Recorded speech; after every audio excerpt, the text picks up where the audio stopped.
નમસ્તે મિત્રો, શ્રી શિવાય નમસ્તુભ્યમ।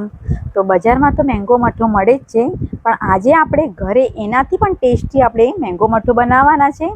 તો આપણે એની રેસીપી જોવા માટે મારી ચેનલને પ્લીઝ લાઇક, શેર અને સબસ્ક્રાઈબ કરવાનું ભૂલતા નહીં। તો ચલો આપણે ફટાફટ જોઈ લઈએ। તો આપણે એક કપડું લીધું છે વ્હાઈટ કલરમાં, અને આપણે દહીં લીધેલું છે, આપણે કિલો જેટલું દહીં છે આપણું, અને એ બધું આપણે અંદર ઉમેરી લેવાનું છે। નીચે આવો ચાણો લેવાનો છે આપણે, તો આવી રીતે આપણે બધું અંદર ઉમેરી લઈશું પાછું।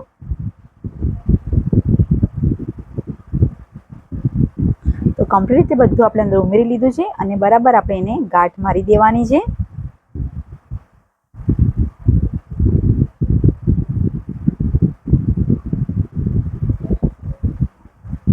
તો બરાબર આપણે એને ગાંઠ મારી લઈશું કમ્પ્લીટ રીતે, અને એની ઉપર આપણે વજન મૂકવાનું છે। તો તમે કોઈ પણ વજન મૂકી શકો છો। તો આપણે આ ખલ વજનવાળો છે તે આપણે મૂકી દઈશું। તો તમે જોઈ પણ શકો છો 8 કલાકની અંદર આપણું એકદમ પાણી સરસ રીતે બધું નીકળી ગયું છે। તમે જોઈ પણ શકો છો એકદમ સરસ રીતે બધું પાણી નીકળી ગયું છે। તો હવે આપણે એને તપેલીમાં લઈ લઈશું।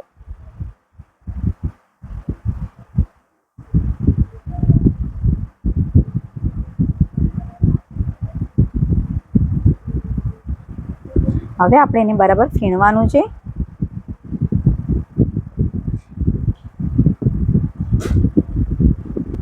તો આવી રીતે બરાબર આપણે ફીણી લીધું છે, અને એની અંદર આપણે ખાંડ છે એ ઉમેરી લઈશું। ખાંડ તમારે માપની નાખવાની છે। જો તમને મીઠાશ વધારે ભાવે તો તમે એ પ્રમાણે અંદર ઉમેરી શકો છો, પણ આપણે 1 વાડકા જેટલી બરાબર જ છે। અને ડ્રાયફ્રૂટ અંદર ઉમેરી લઈશું થોડાક, અને જાયફળ ઇલાયચીનો પાવડર લઈ લઈશું થોડો 1 ચમચી, અને આપણે કેરીનો પલ્પ લીધેલો છે, આપણે કેરીના ટુકડા કર્યા હતા, એના અંદર આપણે પાણી નથી ઉમેર્યું, ખાલી કેરી ક્રશ કરેલી છે, અને એ આપણે અંદર ઉમેરવાનું છે, અને બરાબર આપણે કમ્પ્લીટ રીતે મિક્સ કરી લઈશું। અને આપણે આવી રીતે બ્લેન્ડર હશે તો બ્લેન્ડરથી આપણે બધું મિક્સ કરી લેવાનું છે।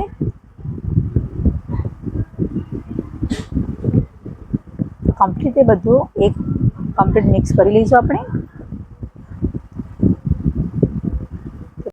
તો તમે જોઈ શકો છો આપણો મેંગો મઠો એકદમ સરસ રીતે રેડી થઈ ગયો છે।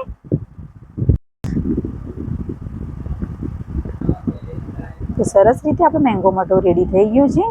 હવે આપણે એની અંદર કેરીના ટુકડા થોડાક અંદર ઉમેરી લઈશું, અને જો તમારે ટુકડા ઉમેરવા ના હોય તો પણ ચાલશે।